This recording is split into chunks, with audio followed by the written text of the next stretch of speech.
বন্ধুরা, অরিজিৎ দে বলছি।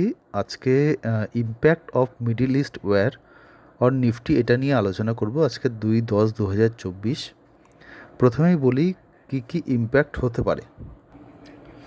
আপনারা জানেন যে লাস্ট 1 মাস ধরে ইরান এবং ইসরায়েলের মধ্যে যে লড়াইটা চলছে এবং যেটা বিভিন্ন রকমভাবে মিডল ইস্টের বিভিন্ন দেশের মধ্যে ছড়িয়ে পড়ছে, তাতে যে যে প্রধান যে ইম্প্যাক্টগুলো আমাদের শেয়ার মার্কেট এবং আমাদের অর্থনীতির ওপর পড়তে পারে, আলটিমেটলি আমাদের নিফটির ওপর পড়বে।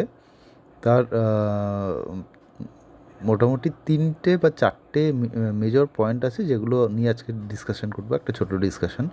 প্রথম হচ্ছে যে ক্রুড অয়েলের দামে কিন্তু ইমিডিয়েটলি প্রভাব পড়বে, কারণ যখন যুদ্ধ লাগবে তখন কী হবে, যে পরিমাণে তেল উৎপাদন হওয়ার কথা সে পরিমাণে তেল উৎপাদন হবে না, সাপ্লাই লাইন কাট আউট হয়ে যাবে। অনেকে সেই তেল কিনতে আসবে না, মানে সেই সাপ্লাইয়ের যে নর্মাল একটা টেন্ডেন্সি, সেই টেন্ডেন্সি ডিস্টার্ব হবে। যেমন আমরা জানি যে ইরান হচ্ছে গিয়ে বিশ্বের 2 নম্বর বৃহত্তম তৈল উৎপাদক কান্ট্রি ওপেকের।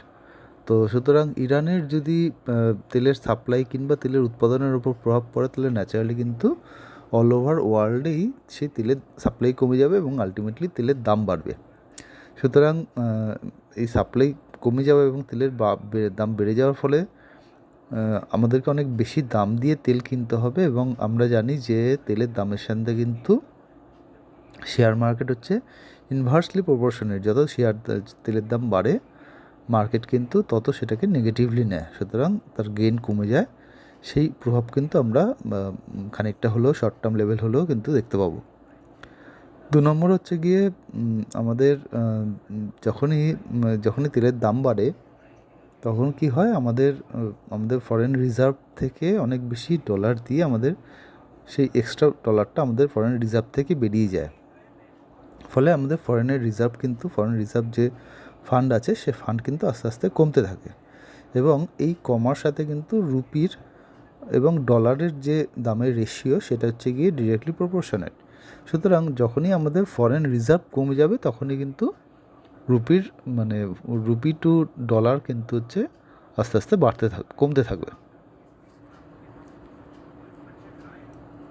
থাকবে। তো মানে পয়সা কিন্তু সস্তা হতে থাকবে, ফলে আলটিমেটলি মুদ্রাস্ফীতি আসবে এবং যেটা কিন্তু আমাদের নিফটিকে ইনভার্সলি এফেক্ট করবে এবং নিফটি কিন্তু নেগেটিভ রিটার্ন বা ক্র্যাশ বা মানে তলার দিকে চলে যাওয়া, এই সিচুয়েশনগুলো নিফটিতে আসতে পারে। 3 নম্বর হচ্ছে গিয়ে সেফ মেটাল যারা আছে, যেমন সোনা, যেমন রূপা, এই সমস্ত মেটালের দাম কিন্তু আস্তে আস্তে বাড়তে থাকবে। কারণ যখন বাইরে লড়াই চলে, যুদ্ধ চলে, তখন কিন্তু সোনা বা রূপা এগুলো হচ্ছে গিয়ে সেফ হেভেন, কারণ এগুলোর সাথে কিন্তু অর্থনীতি বা লড়াই এদের কোনো ডিরেক্ট সম্পর্ক নেই। তো লোকে কি করে, তখন এই জায়গাগুলোতে, এই জিনিসগুলোতে, এই সমস্ত পয়েন্টগুলোতে ইনভেস্ট করতে শুরু করে। তো সোনা বা রূপা, স্পেশালি সোনা, এর দাম কিন্তু বাড়তে থাকে।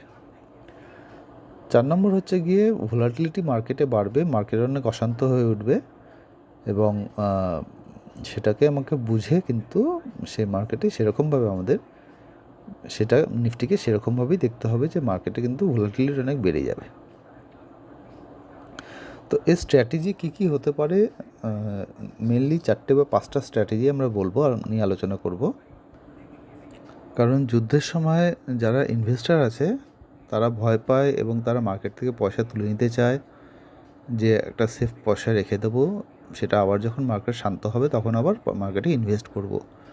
এই ভয়টা কিন্তু ইনভেস্টারদের মনে সব জায়গাতেই আসে, সে ইন্ডিয়া হোক বা ইউএস। তো আমরা বলবো যে আপনাদের যে লং টার্ম যে প্ল্যান আছে, সেই প্ল্যানটাকে ধরে রাখুন। কারণ শর্ট টার্মে হতেই পারে যে মার্কেট অশান্ত হয়ে রয়েছে, দাম পড়ে গেছে, কিন্তু সেগুলো যেন আপনার লং টার্ম যে প্ল্যান রয়েছে তাকে যেন কোনো রকমভাবে ডিস্টার্ব না করে। কারণ এই সময়টা যদি আপনি ধরে রাখতে পারেন, তাহলে কিন্তু আপনার দীর্ঘমেয়াদী যে লক্ষ্য, সেগুলো কিন্তু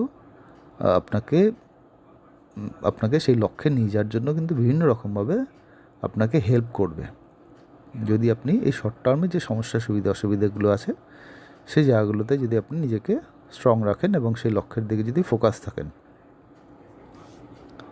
দ্বিতীয় হচ্ছে গিয়ে আপনাকে আপনার রিস্ক টলারেন্স মানে কীরকম সেটা আপনাকে দেখতে হবে। যদি আপনি আপনার রিস্ক টলারেন্স মানে বাড়াতে পারেন, আপনি কতটা রিস্ক নিতে পারবেন সেটা যদি আপনি বুঝতে পারেন এবং আপনি যদি সেরকমভাবে বাড়াতে পারেন, তাহলে কিন্তু দেখা যাবে যে ভবিষ্যতে যখন মার্কেট যখন রিটার্ন করবে তখন কিন্তু আপনাকে খুব ভালো ও আপনি যা চাইছিলেন তার থেকে অনেক বেশিও রিটার্ন দেবে। কারণ এটাই নিয়ম যে যখন এই ধরনের সিচুয়েশন আসে, সে কোভিডই হোক কিংবা যুদ্ধ, আমরা যদি সেই সময়ে সেই সুযোগটা নিতে পারি, সেই রিস্কটা নিতে পারি, তাহলে কিন্তু মার্কেট যত বেশি আমরা রিস্ক নেব তত বেশি মার্কেট রিটার্ন দেবে। এটাই হচ্ছে কি কিন্তু যে কোনো শেয়ার মার্কেট, যে কোনো বিশ্বের যে কোনো শেয়ার মার্কেটের নিয়ম। তৃতীয় হচ্ছে গিয়ে ডিসিপ্লিন থাকা দরকার। আপনার যদি কোনো এসআইপি চলে, সিস্টেমেটিক ইনভেস্টমেন্ট প্ল্যান চলে, সেটা মিউচুয়াল ফান্ড হোক বা শেয়ার, সেখানে আপনি নিজেকে অ্যাটাচ রাখবেন, সেখান থেকে কিন্তু বেরিয়ে আসবেন না। কারণ এই সময়টা কিন্তু ডিসিপ্লিন থাকাটা খুব প্রয়োজনীয় এবং এটা একটা ইম্পর্টেন্ট পরীক্ষা আপনার জন্য, আপনার ইনভেস্টমেন্টের জন্য একটা ইম্পর্টেন্ট পরীক্ষা। 4 নম্বর হচ্ছে গিয়ে এই সময়ে দেখা যায় যে অনেক ভালো ভালো মিউচুয়াল ফান্ড কিংবা ভালো ভালো কোম্পানি, ব্লুচিপ কোম্পানি, বড় কোম্পানি, যাদের লং টার্ম কোনো সমস্যা নেই, কোনো অসুবিধা নেই, তারা কিন্তু তাদের দামগুলো খুব সস্তা হয়ে যায়। তো এটা একটা খুব ভালো পারচেস অপরচুনিটি। তো এই অপরচুনিটি নিয়ে আপনি যদি সেই সস্তায় যে শেয়ারগুলো পাওয়া যাবে, দেখবেন কেউ কিনছে না, খুব ভালো শেয়ার, সে শেয়ার যদি কিনতে পারেন তাহলে কিন্তু লং টার্মের জন্য আপনার একটা সেফ মানি তৈরি হবে, যেটা খুব ভালো শেয়ার সস্তায় পেয়ে যান। ফলে ন্যাচারালি যখন বাড়বে তখন সে টাকাটা আপনার কাছে অনেক সেফ বলে মনে হবে। কারণ ভালো শেয়ার জেনারেলি সস্তায় পাওয়া যায় না, এদের দাম জেনারেলি কিন্তু বেশি থাকে। তো বন্ধুরা, কেমন লাগলো? ভালো লাগলে লাইক এবং সাবস্ক্রাইব করবেন। ধন্যবাদ।